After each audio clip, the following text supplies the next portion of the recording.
ಅಲ್ಲ hello sir, ನಮಸ್ಕಾರ. ಹೆಂಗಿದ್ದೀರಾ? ನಾನ್ ಚೆನ್ನಾಗಿದ್ದೀನಿ. ನೀವ್ ಯಾರು? ಹಾ ಸರ್, ನಾನು ಸತೀಶ್ ಯಾರು ಅಂತ, ವಿತ್ ದ ಸರ್ನೇಮ್ ಆಫ್ ಯಾರು. ಸತೀಶ್ ಯಾರು. ಸತೀಶ್ ಯಾರು? ಹಾ ಸರ್, ಸತೀಶ್ ಯಾರು.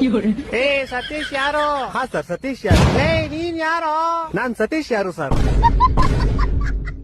ಲೇ ನಿಂಗ್ ನನ್ ನಂಬರ್ ಯಾರೋ ಕೊಟ್ಟಿದ್ದು? ಹಾ ಸರ್, ನಿಮ್ ನಂಬರ್ ನಮ್ ಫ್ಯಾಮಿಲಿ ಮೆಂಬರ್ ಅಲ್ಲಿ ಒಬ್ರು ಸೀಮಾ ಯಾರು ವಿತ್ ದ ಸರ್ನೇಮ್ ಆಫ್ ಯಾರು. ಸೀಮಾ ಯಾರು ಅನ್ನೋರು ನಿಮ್ ನಂಬರ್ ಕೊಟ್ರು ಸರ್. ಸೀಮಾ ಯಾರು? ಹಾ ಸರ್, ಸೀಮಾ ಯಾರು. ಲೇ ಸೀಮಾ ಯಾರು? ಹಾ ಸರ್, ಸೀಮಾ ಯಾರು. ಲೇ ಸೀಮಾ ಯಾರು? ಯಾರು? ಸೀಮಾ 2 ಸತಿ ಸರ್ನೇಮ್ ಅಲ್ಲ ಸರ್, ಒಂದೇ ಸತಿ ಸರ್ನೇಮ್. ಸೀಮಾ ಯಾರು ಅಷ್ಟೇ. ಹೊಟ್ಟೆ ಎಷ್ಟು ಉರ್ಸ್ತಾವ್ರು ಆ ಭಗವತ್ನ ನೋಡಿದ್ರೆ. ಇವಾಗ ನೀನ್ ಯಾರು? ನಾನ್ ಸತೀಶ್ ಯಾರು ಸರ್. ಹಾ ನೀನ್ ಸತೀಶ್ ಯಾರು? ನಿಂಗೆ ನಂಬರ್ ಕೊಟ್ಟು ಸೀಮಾ ಯಾರು? ಹಾ ಸರ್. ಈಗ ನೀ ಇಬ್ರು ಯಾರ? ಸರ್, ನಿಮ್ಗೆ ಗೊತ್ತಾಗಿಲ್ಲ ಅನ್ಸುತ್ತೆ. ನಿಮ್ಗೆ ಮೋಸ್ಟ್ಲಿ ಅವ್ರ ಅಪ್ಪ ಗೊತ್ತಿರ್ಬೋದು ಸರ್. ಅವ್ರ ಅಪ್ಪ ನಿಮ್ಮ ಆಫೀಸಲ್ಲೇ ಕೆಲಸ ಮಾಡೋದು. ಅವ್ರ ಅಪ್ಪ ಯಾರು? ಅವ್ರ ಅಪ್ಪ ನಿಖಿಲ್ ಯಾರು ಅಂತ ಸರ್.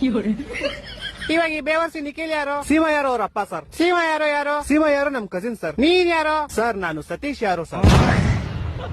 ಲೇ ಯಾರು ನೀವೆಲ್ಲ? ಲೇ ಮನೆ ಮಾಡಕ್ ಕೆಲ್ಸ ಅಲ್ವೇನ್ರ ನಿಮ್ಗೆ? ಏ ಕರೆಕ್ಟ್ ಕಡ ಯಾರೋ ನೀನು? ಸತೀಶ್ ಯಾರು ಅಂತ ಸರ್. ಲೇ ನಿಮ್ ಮನೆ ಎಲ್ಲೋ ಇರೋದು? ಸರ್, ನಮ್ಮ ಮನೆ ಯಾವ ವಿಜಯನಗರ ಅಂತ ಸರ್, ಬೆಂಗಳೂರಲ್ಲಿ ಇರೋದು. ಯಾವ ವಿಜಯನಗರ? ಹಾ ಸರ್, ಯಾವ ವಿಜಯನಗರ. ಈ ತರ ಹಿಂಸೆ ಕೊಟ್ರೆ ಜನಗಳಿಗೆ ಯಾರು ಬದುಕ್ತಾರ? ಅವ್ರ ಓನ್ ಸರ್ಕಾರ, ನನ್ನ ಮಕ್ಕಳು ಸರ್ಕಾರ ಅವ್ರ ಓನ್